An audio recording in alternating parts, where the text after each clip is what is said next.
Continuously you are smiling. તમે કોઈ દિવસ સત્તાને મને નથી લાગતું કે તમારા મગજ ઉપર તમે સવાર થવા દીધી હોય.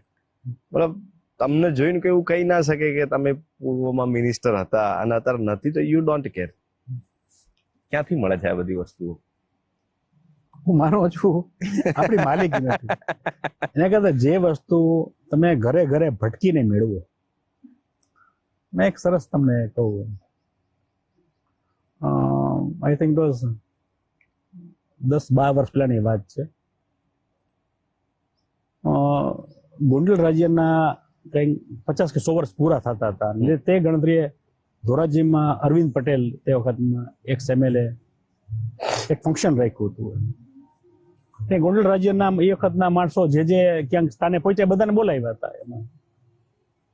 તેમાં હું ગયો હતો ને કુદરત જયભાઈ વસાવડા પણ ત્યાં મારી બાજુમાં જ બેઠા હતા. દરમિયાન અલગ વાતો હાલતી હતી. ને મને માણાદરમાં એક કિસ્સો બની ગયો એ ગામડામાં, ને જેના કારણે મને જવાનું થયું અડધ વચ્ચે પ્રોગ્રામમાં.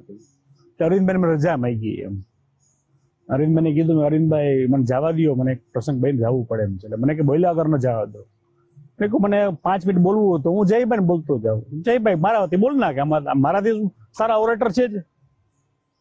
મેં કહ્યું મારી તો સારી રીતે વાત મૂકી શકશે, મારા કરતા સારી મૂકી શકશે. મેં કહ્યું ઓકે વાંધો નહીં. મેં જયભાઈ ત્યારે એમ કહેતો, જયભાઈ તમે એટલું કહેજો કે ગોંડલ રાજ્યમાં તે શીખવાની વસ્તુ શું છે અત્યારના રાજકીય માણસની, કે તે વખતનો ગોંડલનો રાજા ભગવતસિંહજી,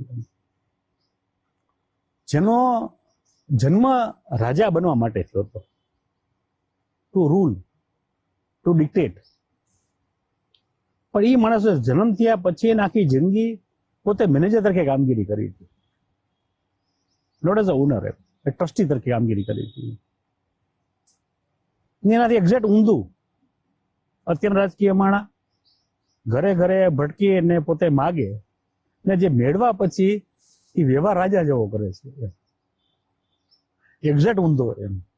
જેનો જન્મ માગવાથી થયો છે એ વ્યવહાર રાજા જેવો કરે છે. જન્મ રાજા માટે થયો તો એ વ્યવહાર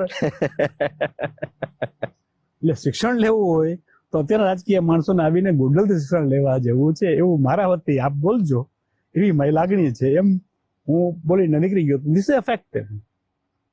ગોંડલ રાજ્યએ આખી જિંદગી એક ટ્રસ્ટી તરીકે કામગીરી કરી હતી, ને એ જ કામગીરી કોઈ રાજકીય માણસને કરવાની આવતી હોય છે. એટલે એ જાય એનું દુઃખ હોય ન શકે ને એમ.